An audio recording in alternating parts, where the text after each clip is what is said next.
When he was 22, Hubbard married his first wife, Polly.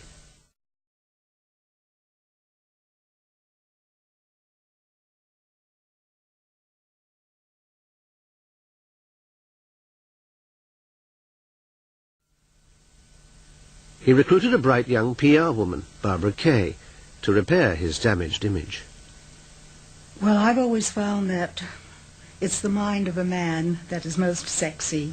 He was not really terribly physically attractive. And he had a brilliant mind, no question about that. And I surely thought this was a man who was interested in marrying me and whom I might be interested in marrying. The intellectual attraction turned into an affair, and Barbara stayed with the 40-year-old Hubbard in an apartment in Hollywood. But by now Hubbard had left Polly and was married to his second wife, Sarah. He'd led Barbara to believe the marriage with Sarah was over. It wasn't. It was quite shocking when, shortly after moving some of my things into that apartment, suddenly Sarah turned up with the baby and moved in. Hubbard and Sarah finally split up. Their divorce became a public sensation. Sarah accused Hubbard of torturing her and declared him insane. Hubbard denounced Sarah as a Russian spy and kidnapped their 13-month-old daughter. Hubbard ended up in Wichita in Kansas and got back in touch with Barbara. He sent me a wire telling me he'd been very ill and said he wanted to marry me. And when I went to Wichita, he looked terrible. He had hair down to his shoulders and fingernails were like talons.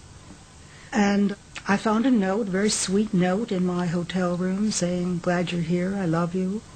But I saw that I had a man there who had no prospects, for one thing, and that he had some psychiatric difficulties, and I didn't see much of a life for myself with that sort of individual.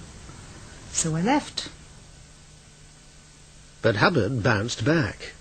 He got married for the third time to one of his students, Mary Sue Whipp.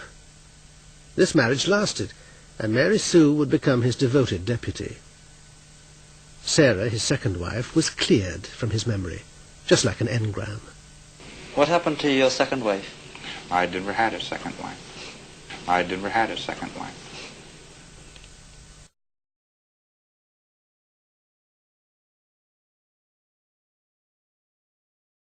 My first wife is dead. My first wife is dead.